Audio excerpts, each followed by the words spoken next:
Estaremos leyendo en el libro de Apocalipsis esta mañana. Proseguimos con la serie, retomamos la serie Correo de parte de Jesús. En esta ocasión nos toca hablar de la cuarta iglesia, si usted recuerda. Vamos a hablar de la iglesia de Tiatira. Y el pasaje se encuentra en el Apocalipsis, capítulo 2, versículo 18 al 29. Déjeme decirle que Tiatira no era exactamente un lugar para ir de vacaciones, ¿sí? Ni tú y yo iríamos ahí no sé, en nuestra luna de miel, ¿verdad? Porque si fueras allí, por lo general, era solo para estar de paso. Y de las 7 ciudades que se mencionan en el Apocalipsis, capítulo 2 y capítulo 3, Tiatira fue la menos importante.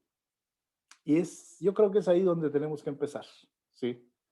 Y para ayudarnos a pensar en Tiatira, quizá deberíamos encontrar algunas similitudes, ¿no? Algunas contrapartes modernas. ¿Recuerdan que vimos Éfeso? Podríamos pensar en una ciudad como Dallas, en Texas, ¿sí? Audaz y atrevida, con mucho comercio, pero mucha religión, ¿sí? Y por el sufrimiento que, que vimos en Esmirna, podemos pensar en una ciudad como el Cairo, allá en Egipto, ¿verdad? Donde los cristianos coptos están siendo atacados por la mayoría musulmana. Para Pérgamo, lo que vimos de Pérgamo, ¿verdad? Yo creo que el equivalente más cercano podría ser la capital de este país, Washington, D.C., ¿verdad? Con su poder mundano y sus monumentos de mármol. Yo he estado en la primera y en la última, nunca he estado en el Cairo, pero esta similitud se acerca mucho a lo que vemos ahí en el Apocalipsis, ¿verdad? Entonces, ¿qué ciudad le correspondería a Tiatira? ¿Verdad? Yo creo que tal vez deberíamos pensar en una ciudad donde hay muchos gremios, muchos sindicatos, ¿verdad? Como allá en Flint, Michigan, ¿verdad? Las armadoras de autos, Detroit. Pero Flint está también, tal vez como Chicago, ¿verdad? Como Tiatira fue en Éfeso, ¿verdad? La ciudad era conocida por el bronce de alta calidad, ¿verdad? Que mayormente lo usaban para producir armas. Y cuando se pulían adecuadamente esas armas, pues estas brillaban como el oro, ¿verdad? Y también Tiatira era conocido por producir telas, ¿verdad? Teñidas del púrpura, ¿verdad? O el carmesí, rojo o morado, ¿verdad? Eh, por ahí leí en Hechos 16 de esta hermana Lidia, no sé si usted ha escuchado de ella, ¿verdad? Ella era la vendedora de telas de púrpura allá en Tiatira. Y ella conoció a Pablo cuando él llegó de Filipos, ¿verdad? Acababa de estar con los filipenses y Lidia le conoce, ¿verdad? Y económicamente hablando, ¿verdad? La ciudad estaba dominada por varios gremios comerciales, lo que son hoy los sindicatos, ¿verdad? La cuestión laboral, todo eso, estaban asociados, ¿verdad? Y mezclaban su comercio, pero con el paganismo, pero también con la inmoralidad. Si, si eras carpintero, si eras, no sé, otra ocupación, alfarero, o trabajabas el metal, ¿verdad? Te unías a un gremio comercial. Y, y, y parte de las actividades de esos gremios era asistir a los templos paganos dentro de Tiatira, ¿verdad? Y junto con el negocio normal de todos los días, el negocio habitual de esos sindicatos, de esos gremios, vino la adoración de ídolos asociado a la embriaguez y a la perversión sexual muy desenfrenada. ¿Sí? Y todo vino como un gran paquete. Si eras uno de estos orfebres, uno de estos carpinteros, no podías decir, quiero estar en el gremio, pertenecer al sindicato, ¿verdad? Pero voy a evitar la adoración de los ídolos. Eso no se podía hacer en Tiatira, ¿sí? Tenías que cumplir con todo lo que te exigían las agrupaciones, si querías trabajar, si querías sacar adelante a tu familia. Y quizá, hermano, sea irónico que la iglesia en la ciudad menos importante de las que menciona el Apocalipsis reciba el mensaje más largo por parte de nuestro Señor Jesucristo.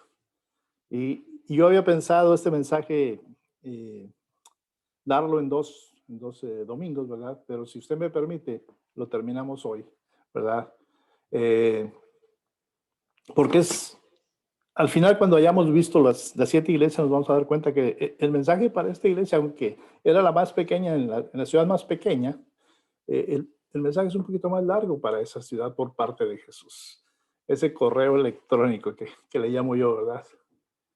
Entonces, sí, quizás sea irónico eso, ¿verdad? Pero escúchame con atención, porque nosotros somos una iglesia pequeña, ¿verdad? Las iglesias pequeñas son importantes para Jesús. Los ojos de mi Señor contemplan la verdadera fe de, de alguna iglesia dentro de una tribu, quizá por allá por Indonesia, ¿verdad? Aquel archipiélago por allá. O ve los santos, esos fieles, ¿verdad? Que se acurrucan, se esconden detrás de las persianas de las ventanas y lo hacen a puertas cerradas allá en China o en Corea del Norte. Esos grupitos también los ama Jesús, ¿verdad? Y que nadie diga, mi iglesia es demasiado pequeña para Jesús. Ante sus ojos, hermanos, no hay iglesias pequeñas. Y yo no he encontrado la más mínima palabra en el Nuevo Testamento que tenga o que nos haga pensar que Jesús favorece más a las iglesias grandes, a esas mega iglesias que les llaman, ¿no? Aunque las iglesias grandes obtienen la mayor parte de la publicidad, en general, hermanos, la obra de Jesús, el evangelio de Jesús, avanza en iglesias de menos de 100 personas. Yo estaba leyendo por ahí ese dato. Y esto es cierto en este país y estoy seguro que lo es en el resto del mundo. Entonces, hermanos, no despreciemos el día de las pequeñas cosas. Nuestro Señor ama a las iglesias pequeñas tanto como ama a las grandes. Y por aquí enumeré 4 o 5 puntos, ¿verdad?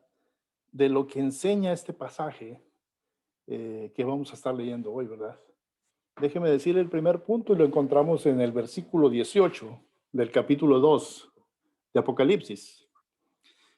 Es el mensaje a Teatira y escribe al ángel de la iglesia en Teatira, el Hijo de Dios, el que tiene ojos como llama de fuego y pies semejantes al bronce bruñido, dice esto.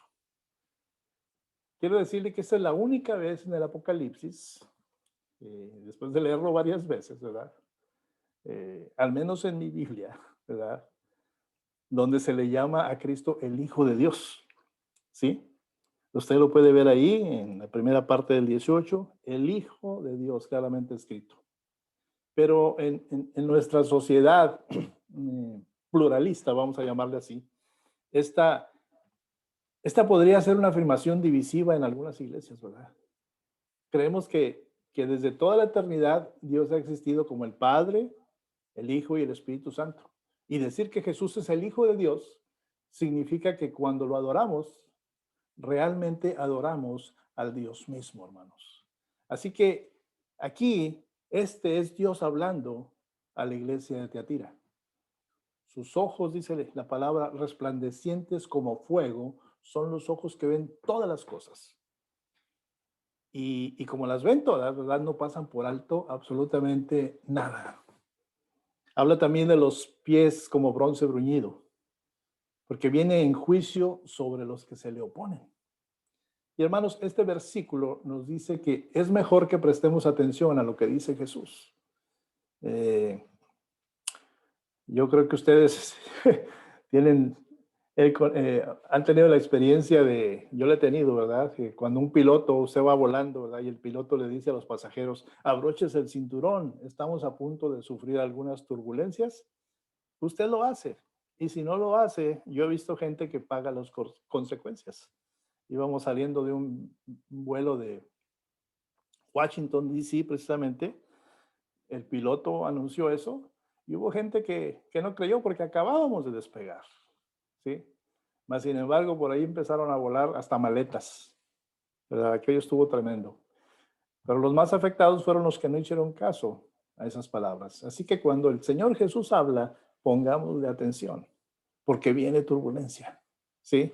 Y ese es el primer punto, hermanos. Jesús conoce la verdad acerca de la iglesia. Así como ese piloto ve su tablero de instrumentos, él sabe que viene una turbulencia, pero manda el mensaje para que los que van allá atrás se preparen.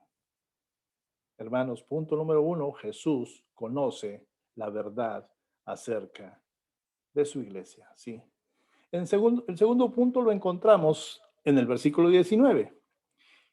Leo el versículo 19 del capítulo 2 de Apocalipsis, me dice, yo conozco tus obras y amor y fe y servicio y tu paciencia y que tus obras postreras son más que las primeras. ¿Sí? Entonces aquí estamos recibiendo primero las buenas noticias por parte de Jesús. Y en muchos sentidos, hermanos, Tiatira pasa a ser la mejor de las 4 iglesias que hasta ahora estamos estudiando, ¿verdad? Entonces mire lo que Jesús le dice al respecto. Conozco tus obras, tu amor, tu fe, tu servicio, esa perseverancia, ¿sí? Y le está diciendo que ahora está haciendo las cosas mejores de como las hizo al principio. Y esta iglesia tiene las buenas obras de Éfeso, ¿se acuerda? Pero aparte tiene el amor que le faltaba a Éfeso. Esta iglesia también tiene la perseverancia de Esmirna, ¿verdad? Y la buena teología, podríamos decir, de la mayoría de la iglesia de Pérgamo. Pero Jesús incluso dice, estás haciendo más de lo que hiciste al principio. Ahí lo puede ver usted al final del versículo 19. Y no creo que debamos leer esto y pensar, bueno, tal vez debió haber sido una iglesia muy ocupada, tenían muchas actividades, etcétera, etcétera, ¿verdad? Yo dudo, honestamente, que nuestro Señor quiera elogiar una iglesia que tiene lleno su calendario con actividades, que está abarrotado y el tiempo de actividades de todo tipo está ahí ocupado, ¿verdad? Yo creo que quiere decir que la congregación en sí estaba creciendo en fe, creciendo en amor, eh, creciendo en esperanza, ¿verdad? ¿Y cómo se vio ese crecimiento? Se vio en la forma en que adoraban, ¿verdad? La forma en que servían y la forma en que se acercaban a los demás. Recuerde lo que le dijo Jesús a Éfeso en esa iglesia, ¿verdad? Cuando leímos el mensaje a Éfeso. Eras fuerte, dice, pero ahora te estás debilitando. Aquí a Tiatira le dice, estás bien, estás mejorando. Y si viene por parte de nuestro Señor, esa es una gran alabanza para la iglesia. Aunque la alabanza es para Dios, ¿verdad? Totalmente. Porque si nos reunimos es por Él y para Él. Y cualquier otra cosa que podamos decir sobre esta iglesia, Tiatira, el Señor dice claramente que todavía seguían progresando, ¿verdad? Espiritualmente. Yo creo que sería maravilloso pertenecer a una iglesia que está unida, ¿verdad? Que está creciendo en amor, ¿verdad? Que está creciendo en el conocimiento y en ese celo por Cristo. Así que nuestro Señor alaba mucho a esta iglesia. ¿Por qué? Porque estaba avanzando por el Evangelio en un lugar en el que no era muy fácil, ¿verdad? Un lugar muy poco probable. Y ese es el segundo punto que podemos encontrar aquí en este pasaje, ¿verdad? En el versículo 19, Jesús alaba el bien en la iglesia. Un tercer punto, hermanos, y ahí nos vamos al versículo 20, ¿verdad? El versículo 20 me dice, pero tengo unas pocas cosas contra ti. Wow, ya viene aquí el exponer a la iglesia, ¿verdad? Dice que toleras que esa mujer Jezabel, que se dice profetiza, enseñe y seduzca a mis siervos a fornicar y a comer cosas sacrificadas a los ídolos. Ese es el tercer punto. Jesús expone el mal en la iglesia. ¿Sí? Y ese era gran elogio, más bien ese gran elogio, ¿verdad? Lo que hace que el resto de ese pasaje sea tan inquietante, vaya.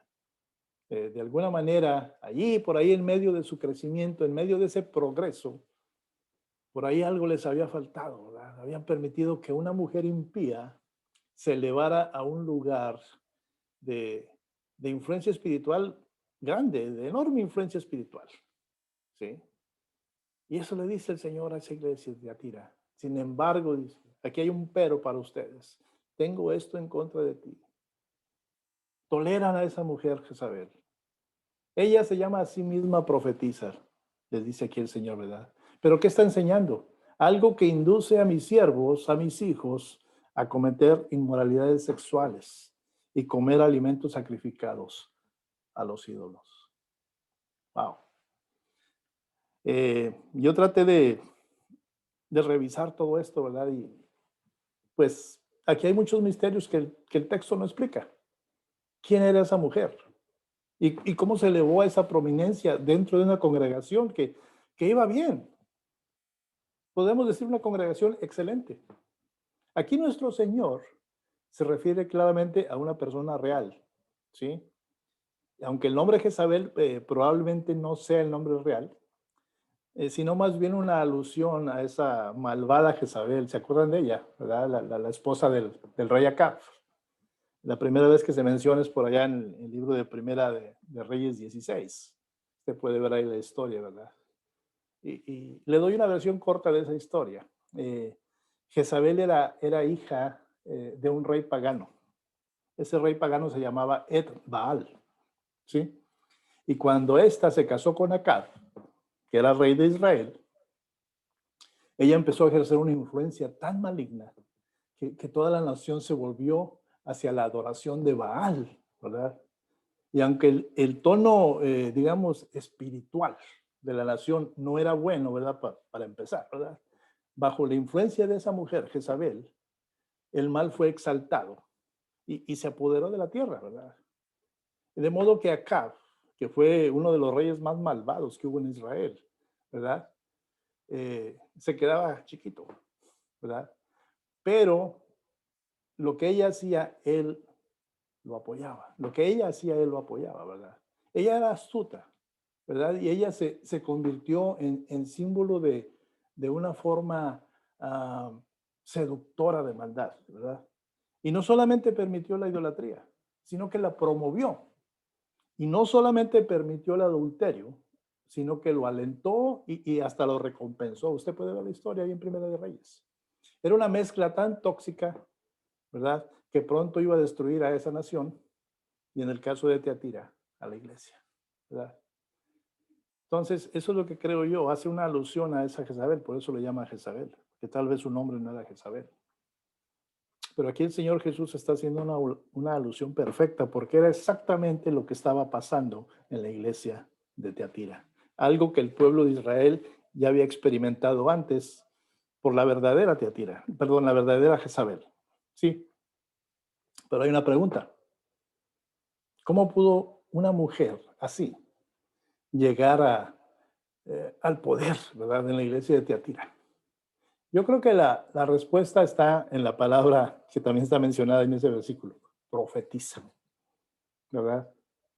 Al afirmar ella, ¿verdad?, que estaba hablando en nombre de Dios, se fue ganando por ahí la credibilidad, ¿verdad?, entre los cristianos que no estaban bien parados en la palabra, ¿verdad?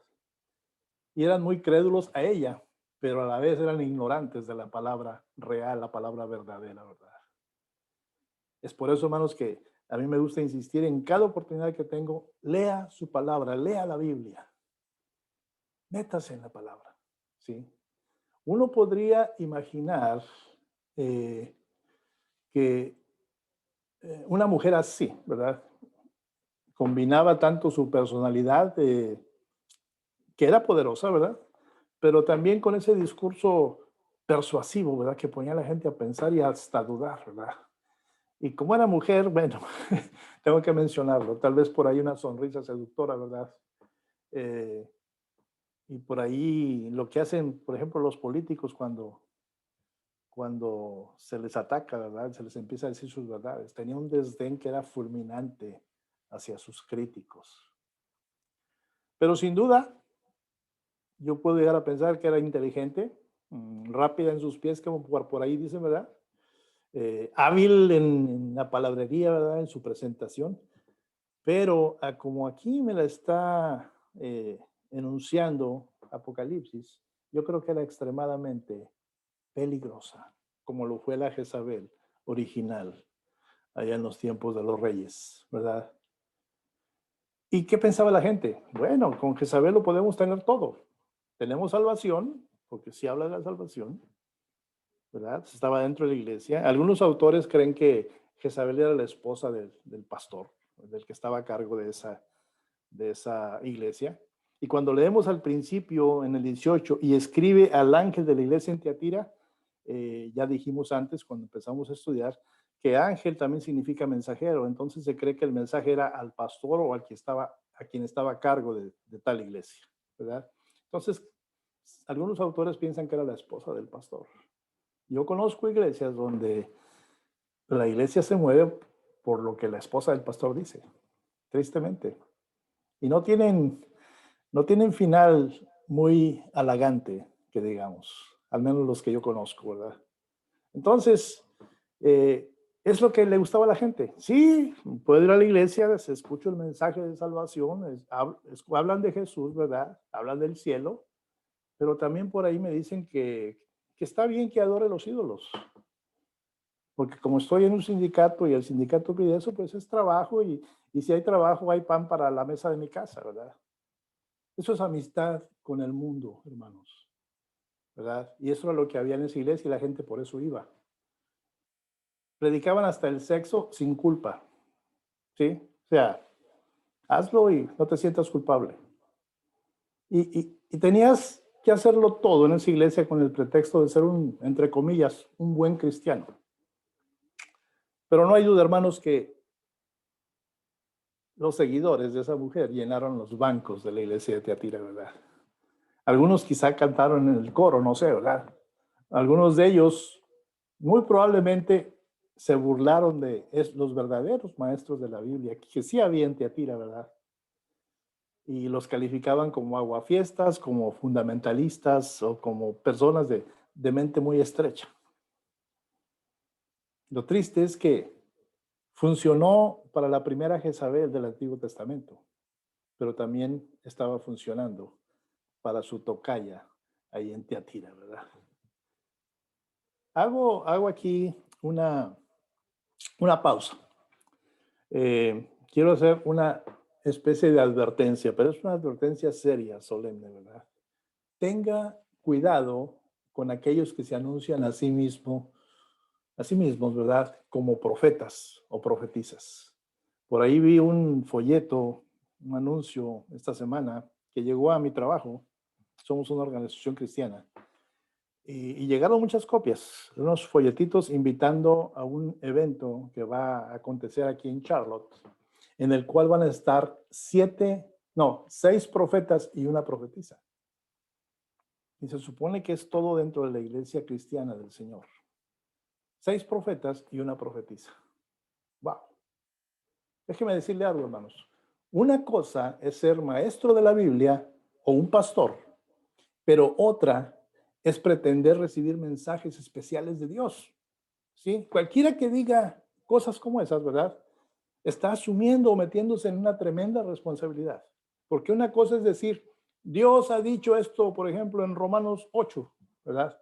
Pero otra cosa es afirmar que ese sueño que tuviste o esa visión que tuviste es para la iglesia y proviene del Todopoderoso. Todo lo que debemos de saber por parte del Señor ya está en este libro, ya está en la palabra, ¿sí? Entonces tenga mucho cuidado, hermano. Al plantear el asunto de esta manera, no es mi deseo juzgar a ninguna persona en particular, ¿verdad?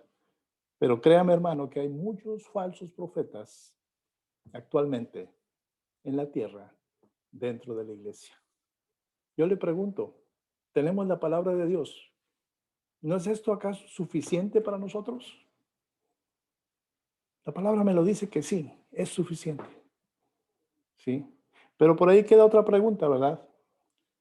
¿Cómo se podía tolerar a una mujer así en una iglesia que estaba haciendo las cosas tan bien? Yo creo que quizá ella estaba relacionada con uno de los líderes de la iglesia, como lo dije anteriormente, ¿verdad? Y eso le dio la cobertura para su pecado. Eso la protegió de la crítica o de cualquier otra cosa. Y pudo seguir envenenando la iglesia de Teatira. Yo creo que los líderes tenían miedo de, si la confrontaban, se iba a dividir la iglesia, ¿verdad? Porque había muchos seguidores de ella, ¿verdad? Y tal vez ya no iban a entrar los mismos diezmos y ofrendas que entraban antes, ¿verdad? Porque en la iglesia del día de hoy, muchos pastores se preocupan por eso. Se olvidan quién es el verdadero proveedor. Pero también está la posibilidad de que querían tolerarla, ¿verdad? Y pensaban, eventualmente tal vez se vaya, ¿verdad? ¿Quién sabe?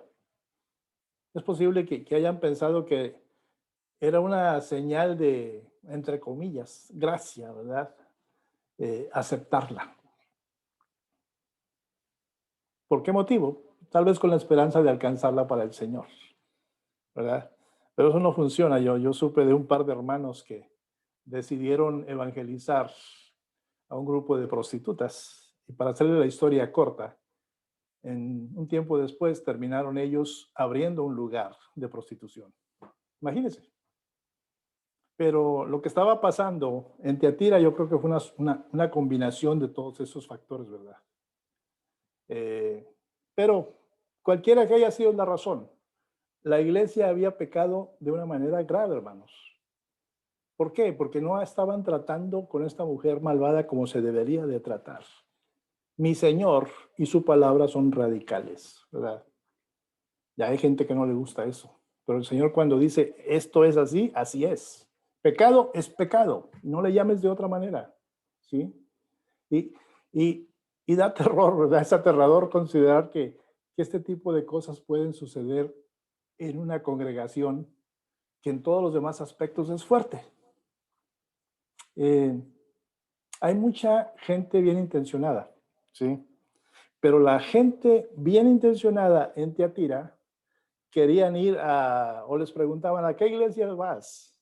Oh, yo voy a la iglesia de Nuestra Señora Jezabel, donde siempre hay cosas nuevas, siempre hay novedades, ¿verdad? Así decían. ¿Y por qué vas ahí? Ah, porque es divertido, puedes ir a la iglesia, puedes creer lo que quieras y puedes hacer lo que quieras. Hermanos, ese no es el evangelio de nuestro Señor Jesucristo. ¿Sí? Y ese es el tercer punto que podemos ver aquí, ¿verdad? Jesús está exponiendo el mal que estaba aconteciendo en la iglesia. Y eso nos lleva al cuarto punto, capítulo 22, versículo 21 al 23. Y dice, y le he dado tiempo para que se arrepienta, pero no quiere arrepentirse de su fornicación. He aquí, yo la arrojo en cama y en gran tribulación a los que con ella adulteran, si no se arrepienten de las obras de ella. Wow. Jesús juzga el mal en la iglesia. Punto número 4. Jesús juzga el mal en la iglesia. Aquí cuando Jesús está diciendo, le di tiempo para que se arrepintiera, quizá quiera decir que los líderes de la iglesia ya la habían confrontado por ese comportamiento pecaminoso y ella no respondió. Y si bien es cierto que la paciencia de nuestro Señor, de nuestro Dios, está destinada a llevarnos al arrepentimiento, también es cierto, hermanos, que la paciencia de Dios, escúchalo bien, tiene un límite.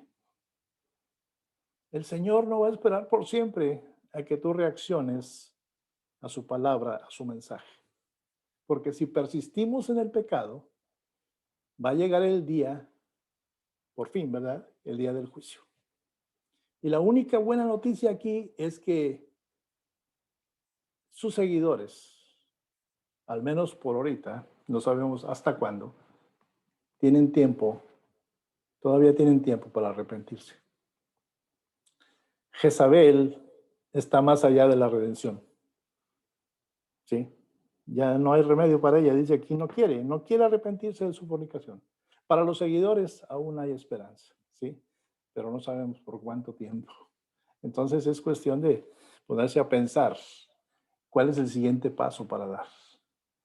Entonces por ahí puede sonar una campanita que suena para ella, ¿verdad? Pero también puede sonar para aquellos que le siguen, para aquellos que siguen haciendo lo mismo que estaba ocurriendo en Tiatira.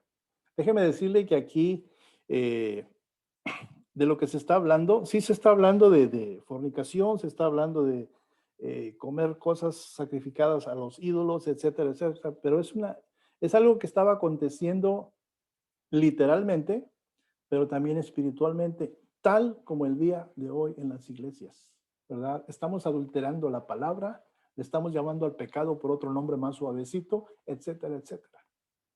También esa campanita puede sonar para nosotros si no reaccionamos a la verdad del evangelio, ¿verdad? ¿Sí? No podemos continuar en el pecado sexual, en la fornicación espiritual tampoco, por siempre, sin enfrentar el juicio de Dios. Pero hermanos, en este caso, aquí el juicio está detallado, ¿sí? Porque ahí en el 22, ¿verdad? Eh, dice, he aquí yo la arrojo en cama, ¿verdad? Habrá un sufrimiento intenso, número uno. Número dos, dice el 23 en la primera parte, sus seguidores van a morir, ¿sí? Y número tres, todas las iglesias sabrán que Dios toma muy en serio el pecado dentro de la iglesia. Y lo podemos ver en la segunda parte del versículo 23. Y se lo leo.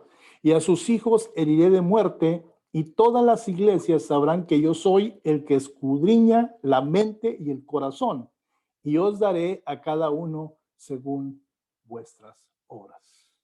Hermanos, estas duras palabras no les podemos echar agua, ¿verdad? Para que se diluyan un poquito, sean más suavecitas. Como cuando por allá en nuestros países comprábamos pintura y le poníamos un poquito de agua para que rindiera más, ¿verdad? Y sí funcionaba. Y yo descubrí que la primera vez que lo hice aquí, no funcionó. Tuve que darle otra mano a esa pared. La palabra de Dios no la podemos diluir, aunque sean duras las palabras, ¿sí? Dejemos que aquellos que promueven no sé, el sexo libre, el sexo casual, las relaciones sexuales ilícitas, el acostarse por todos lados, el sexo prematrimonial, la fornicación, como dice la palabra, el lenguaje sucio, eso que está ahorita muy de moda, la pornografía infantil, la prostitución que ha estado en la humanidad por siglos, el adulterio, esa experimentación sexual de todo tipo, aún con animales, la homosexualidad, la bisexualidad que también por ahí se propaga, y todas esas formas de pecado sexual. Todos esos que promueven eso deben de escuchar este mensaje del cielo, ¿verdad? Que se aseguren de que su pecado los descubra, ¿verdad? Porque hermanos, lo que muchos están haciendo actualmente en secreto, como en Tiatira, ¿verdad? Se va a gritar desde las azoteas de las casas, desde los tejados. Y hermano, lo que tú y yo hagamos en la oscuridad, se verá como si se estuviera haciendo a la luz del mediodía. Tengamos mucho cuidado. Ese es el cuarto punto. Jesús va a juzgar el mal en la iglesia. Él lo está anunciando aquí. Y el quinto punto lo encontramos en el versículo siguiente, ¿verdad? En los dos siguientes, en el 24 y el 25, que nos dice, pero a vosotros y a los demás que están en Tiatira y a cuantos no tienen esa doctrina y no han conocido lo que ellos llaman las profundidades de Satanás, yo os digo, no os impondré otra carga.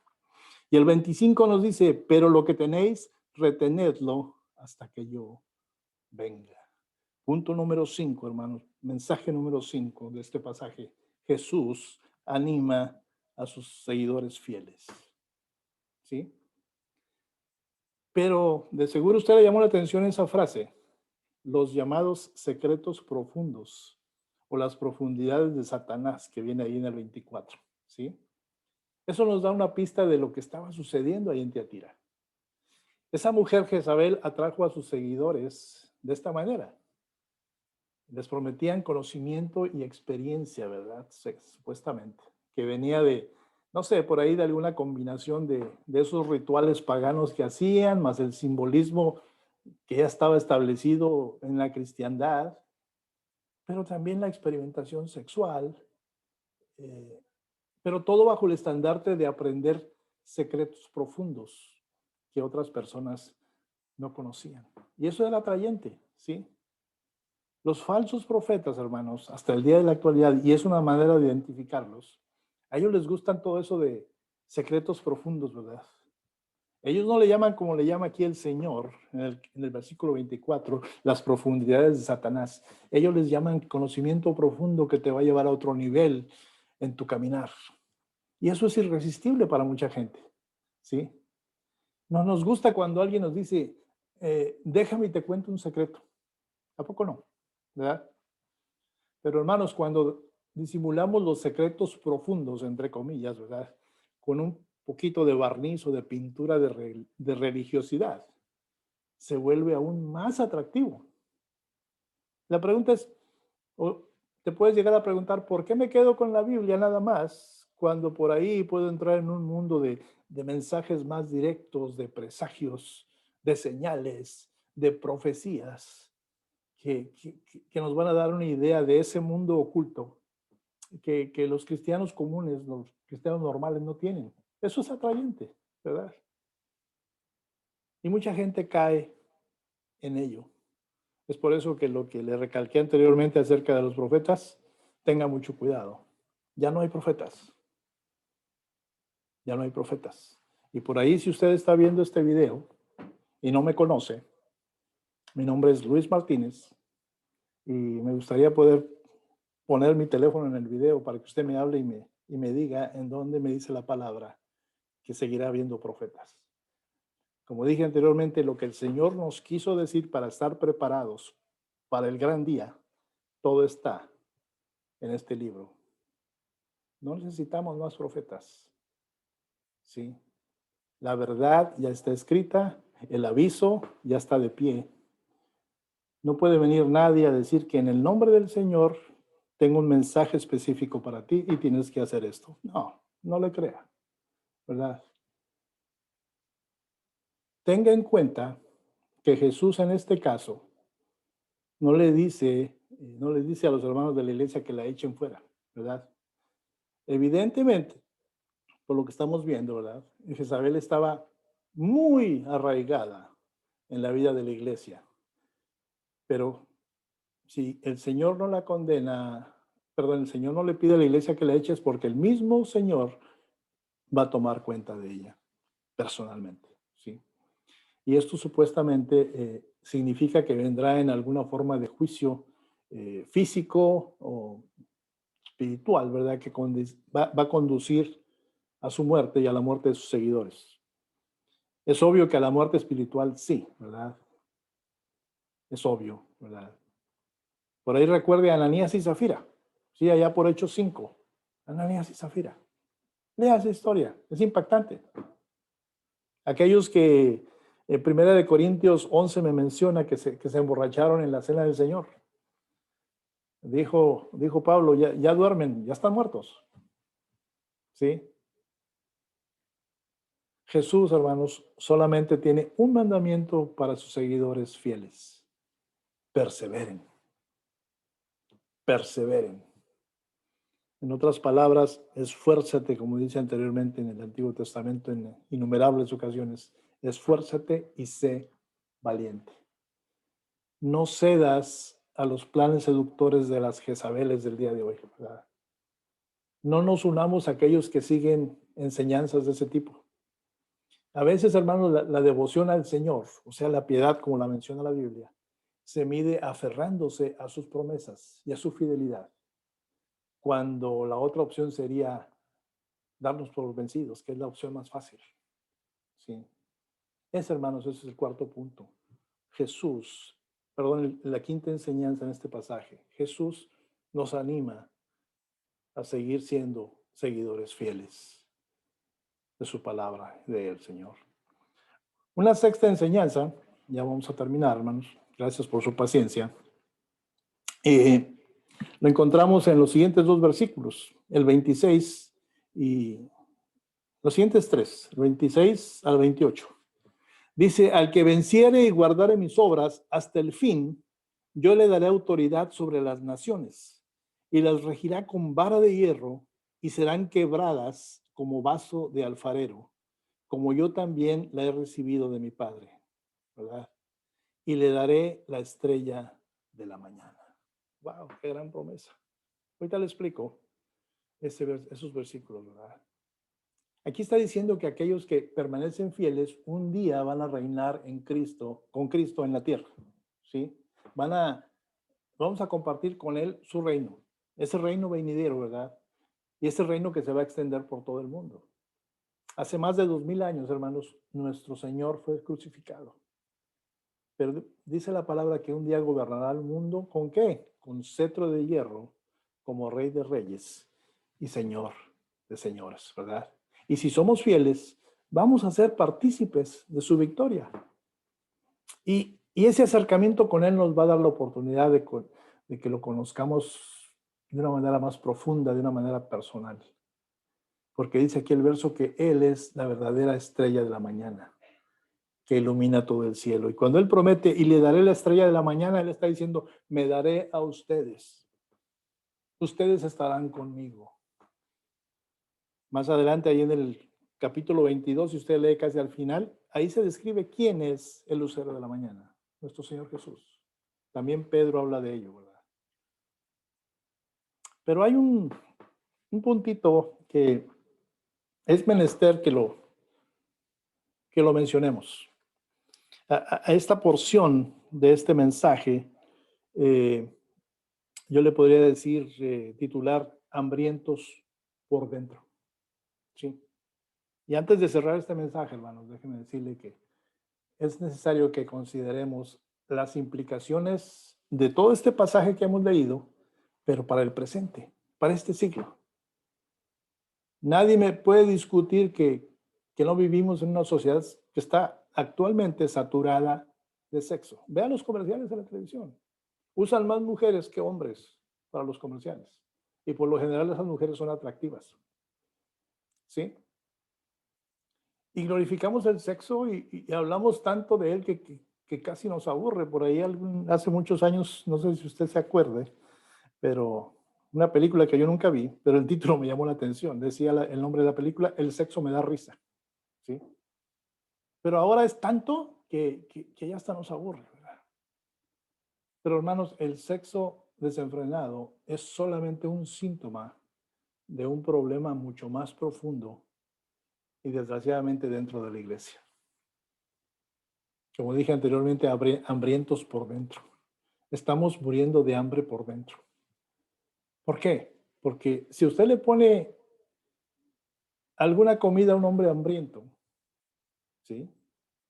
Frente de él, se la va a comer, porque está hambriento. Y en ese proceder se puede llegar a alimentar de algo que lo podría matar al final. ¿Ha pensado en eso? Y hago otra pregunta. ¿Por qué la pornografía actualmente es un negocio tan lucrativo y tan importante en el Internet? ¿Por qué? La respuesta es bien sencilla. Porque es una cuestión de oferta y demanda. Mucha gente está ganando millones con la pornografía. ¿Por qué? Porque ofrece una solución, digamos, temporal para ese vacío interior que muchas personas no pueden satisfacer. Por ahí leía unos mensajes del pastor Vic Pence.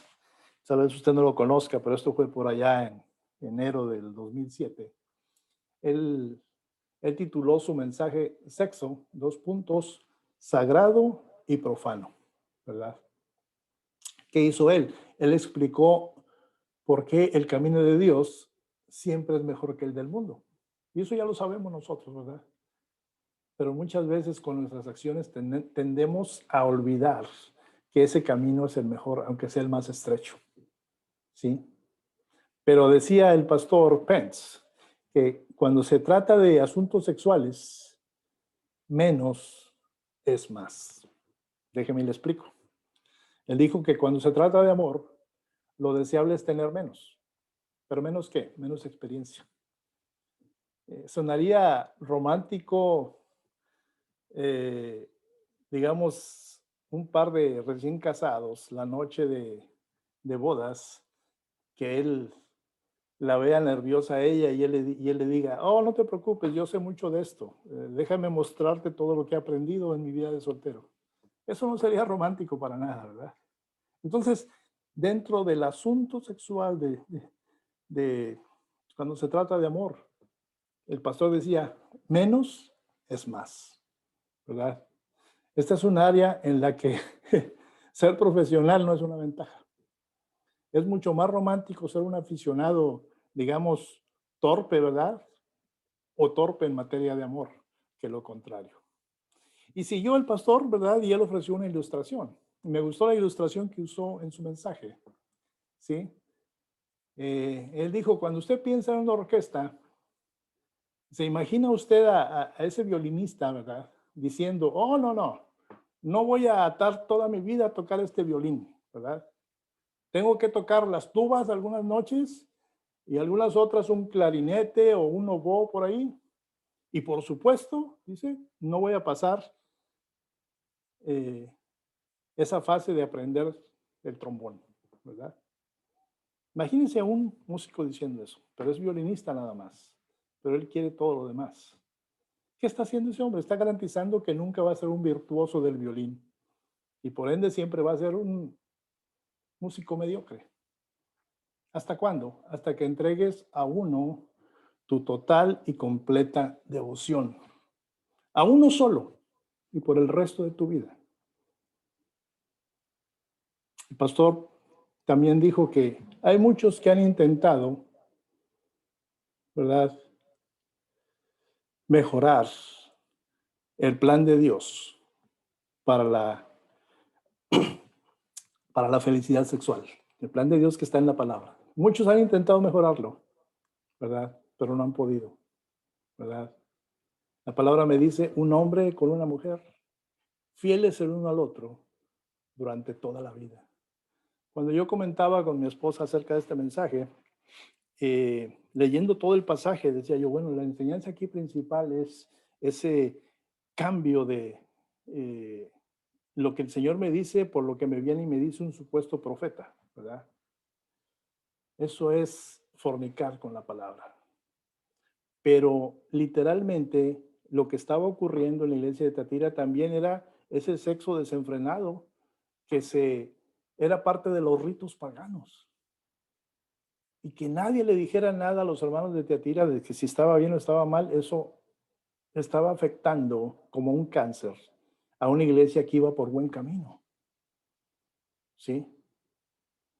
Todo lo demás dentro de tu matrimonio y el mío es una falsificación barata.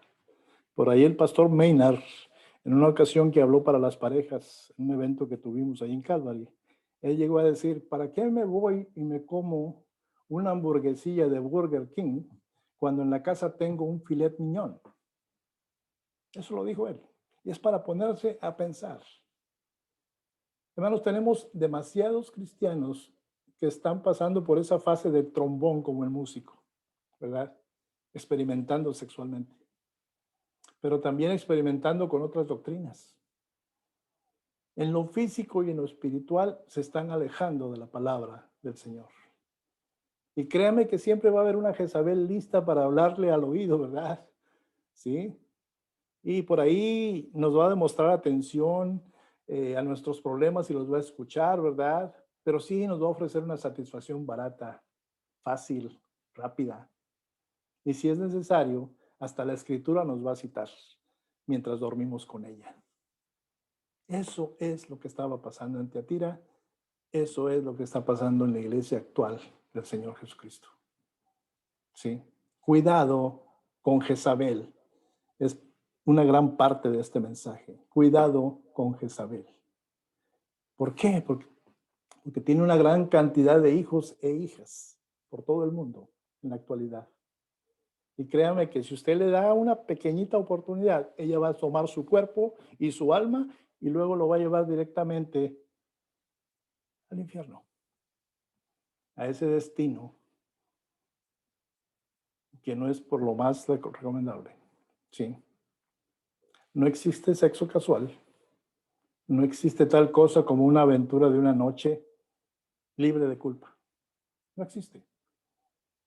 Y platicando con mi esposa y acerca del mensaje, ¿verdad?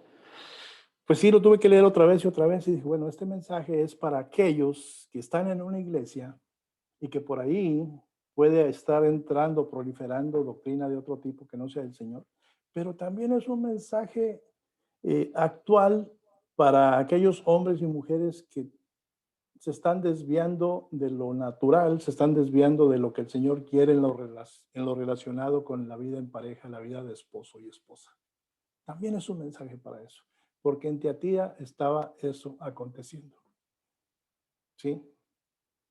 Dios nos conectó para que encontrásemos nuestra satisfacción sexual, la más profunda, pero dentro de los límites del matrimonio entre un hombre y una mujer. ¿Sí? El sexo, hermanos, no comienza con un acto físico, comienza con una relación. Y esa relación nos conduce a un compromiso. Y si ese compromiso lo hiciste ante Dios como un pacto, ¿verdad? Eso es lo que crea lo que la Biblia llama el lecho matrimonial. Y ahí en Hebreos 13:4, ¿verdad? Dios nos dice que Él se deleita en honrar el matrimonio que está sin mancilla, sin mancha. Hermanos, cuando mantenemos santo y sin mancilla el matrimonio, estamos honrando a Dios directamente porque Él fue el que instituyó el matrimonio, ¿verdad? Ese estado santo del matrimonio y esa unión física de esposo y una esposa honra al Señor cuando lo hacemos con ese fin, honrarlo a Él, ¿verdad? Y yo creo que debemos enseñar a nuestros hijos, ¿verdad? Que cuando Dios creó el deseo sexual, también creó el lugar adecuado donde se puede disfrutar plenamente. Es el único lugar. Pero para hacer eso también debemos enseñar a nuestros hijos esa segunda mitad de ese versículo que le mencioné, Hebreos 13:4.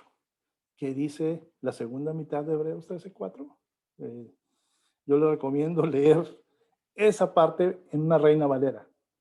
¿Por qué? Porque ahí es bien clara. Ahí me dice, pero a los fornicarios y a los adúlteros los juzgará Dios. Wow, fornicarios. No escuchamos esa palabra muy a menudo, ¿sí? Por ahí las traducciones modernas de la Biblia usan otras palabras para referirse a los, entre comillas, sexualmente inmorales, ¿verdad? Pero por ahí buscando la raíz del griego para fornicación o fornicario, se estaba refiriendo, es una palabra que se usaba para referirse a hombres o personas promiscuas, ¿verdad? Que se involucran con prostitutas. Y yo creo que eso le da un sentido claramente maligno, ¿verdad? Que yo creo que en la actualidad es algo que necesitamos escuchar, ¿verdad? Dios no puede usar a esas personas, ¿sí? Y si esas personas están dentro de la iglesia, esa iglesia no va a prosperar.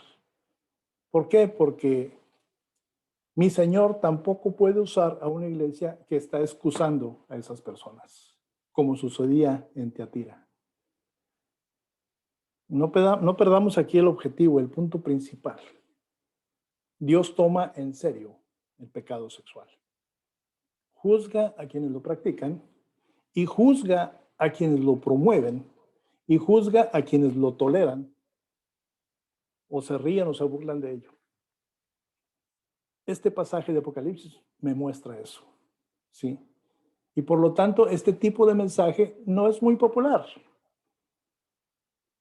¿Recuerda usted alguna vez algún pastor hablando de este pasaje en este sentido? ¿Por qué? Porque no es popular.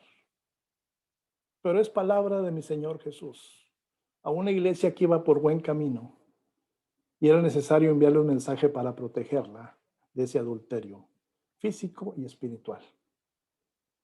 Tenemos que, hermanos, mantener esas líneas claras, que estén nítidas, ¿verdad? Entre la iglesia y el mundo, no sé, en lo que se refiere al ámbito de la ética sexual. pero también dentro de lo que se refiere a la verdadera doctrina, ¿verdad? Dejemos que el mundo haga lo que quiera. Si lo dejamos, el mundo siempre va a elegir ese camino de la autocomplacencia, ¿verdad? Pero nuestro trabajo, aunque seamos una iglesia pequeña, y hay muchas otras iglesias pequeñas, es hacer brillar la luz, esa luz pura que es la palabra de Dios, ¿verdad? ¿Dónde? En medio de la oscuridad que prevalece. Y hermanos, si la iglesia vive como el mundo, ¿para qué querría el mundo involucrarse con una iglesia, ser parte de una iglesia? A lo largo de la Biblia vemos que cualquier doctrina que facilitó el pecado, cualquier doctrina que en la actualidad redefina el pecado, le dé otra definición al pecado suavizándolo, cualquier doctrina que haga que el pecado suene menos pecaminoso, ¿sabe de dónde viene? Viene directamente del príncipe de este mundo, Satanás mismo. Hermanos, somos salvados después del pecado, si queremos. Sí. Entonces, ¿qué le decimos entonces a quienes han cometido, no sé, repetidos errores, ¿verdad? En el ámbito sexual, si sabemos de alguien, ¿verdad? ¿También hay gracia para ellos? ¿Pudo haberse salvado la misma Jezabel? ¿Podría una mujer tan malvada haber encontrado el perdón? No creo que estemos aquí para solucionar esas preguntas, ¿verdad? Pero mire lo que Jesús dijo en el versículo 21. ¿Sí? Regresemos ahí. Y le he dado tiempo para que se arrepienta, pero no quiere arrepentirse de su fornicación. Le he dado tiempo, pero no está dispuesta. Era evidente, hermanos, que Jezabel prefería su versión del sexo, más la idolatría en esos lugares, ¿verdad? En lugar de hacer el trabajo duro, ¿verdad? Porque es trabajo duro, el llevar a alguien al arrepentimiento ante el Señor. Aquí me está diciendo el Señor que ella tuvo su oportunidad, pero no estaba dispuesta a arrepentirse. Así que para ella no le quedaba más que juicio, al igual que para sus seguidores, ¿verdad? Pero encontramos en esa solemne declaración de Jesús, en ese mensaje a Tiatira, la esperanza del Evangelio. ¿Cuál es la esperanza del Evangelio? Si usted la quiere anotar para compartirla, hágalo. La esperanza del Evangelio es lo siguiente. Si estás dispuesto, puedes cambiar. Si estás dispuesto, puedes ser limpio. Si estás dispuesto, puedes empezar de nuevo, puedes levantarte. Si estás dispuesto, tus pecados pueden ser lavados. Sí. Y hermanos, todos somos salvos de la misma manera, por la gracia infinita y gratuita de nuestro Señor. Pero para aquellos que están marcados, porque el pecado deja marca, deja huella, aquellos que están marcados por decisiones incorrectas, ¿verdad?, en el pasado, el Evangelio de mi Señor Jesucristo me dice que si están dispuestos, pueden ser perdonados, pueden ser limpios, ¿sí? Y es posible que si pecaste alguna vez y vives con aún con ciertas consecuencias de ese pasado, pero hay la posibilidad de que con disposición de corazón, esa carga se te puede hacer quitada, esa culpa de encima de tu corazón, ¿verdad? Recuerde lo que dice 2 Corintios 5:17, hermanos. Si alguna persona, si alguno está en Cristo, nueva criatura es, ¿sí? Ese versículo me dice que lo viejo se ha ido, ha llegado lo nuevo, ¿sí? Pensémoslo de esta manera. Podemos tener a Jezabel o podemos tener a Jesús, pero no podemos tener ambos. No se puede. La pregunta es, ¿cuál prefieres?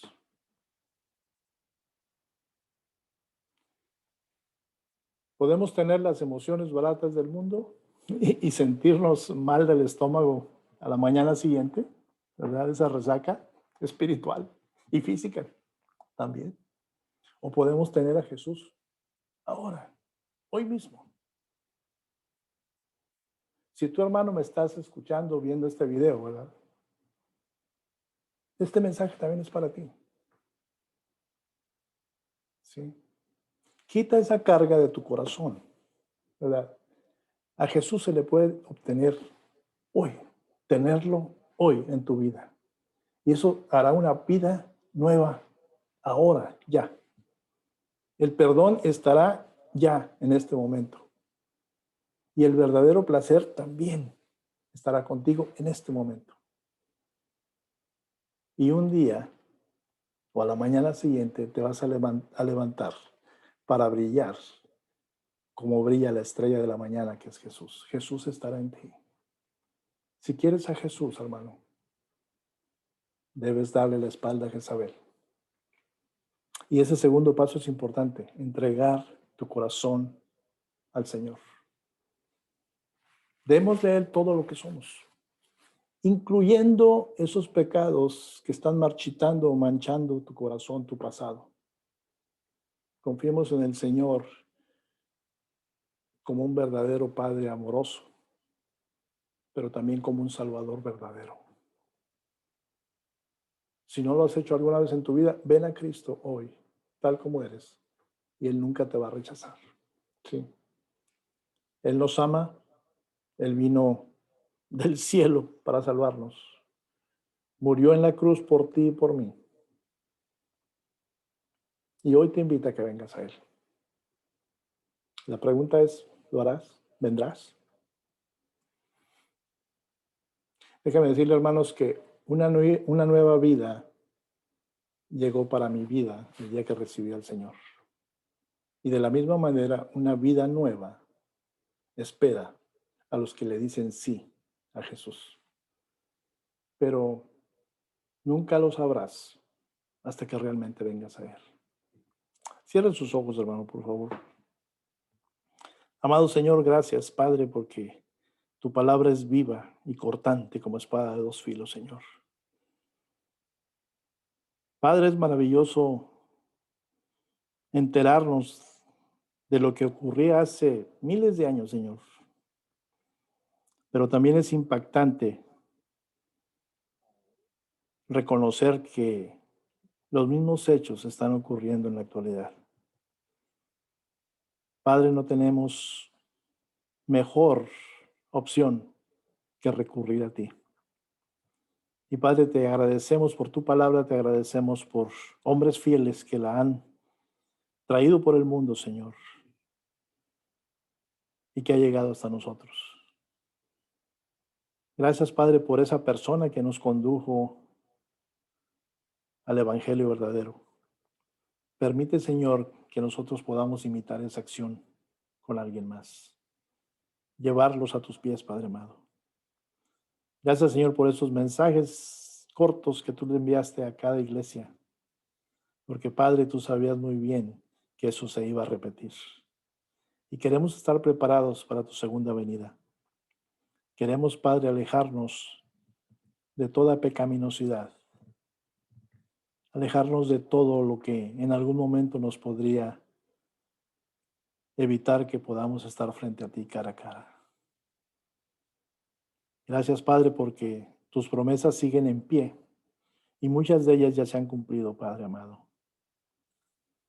Llévanos a esa estatura de tu Hijo y permite que tu Santo Espíritu sea la guía esencial y única que nos dirija.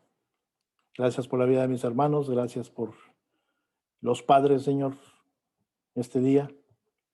Y gracias, Padre, por tu iglesia y por todas aquellas iglesias, por aquellas congregaciones que podrían estarse sintiendo de que son pequeñas.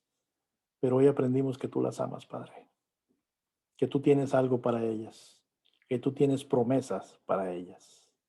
Gracias, Señor, porque tú, lucero de la mañana, estarás en nuestras vidas, estás en nuestras vidas y estarás para aquellos que te buscan. Acompáñanos esta semana, bendice el esfuerzo del trabajo de cada uno de mis hermanos. En el nombre de Jesús te lo pido. Amén, Señor.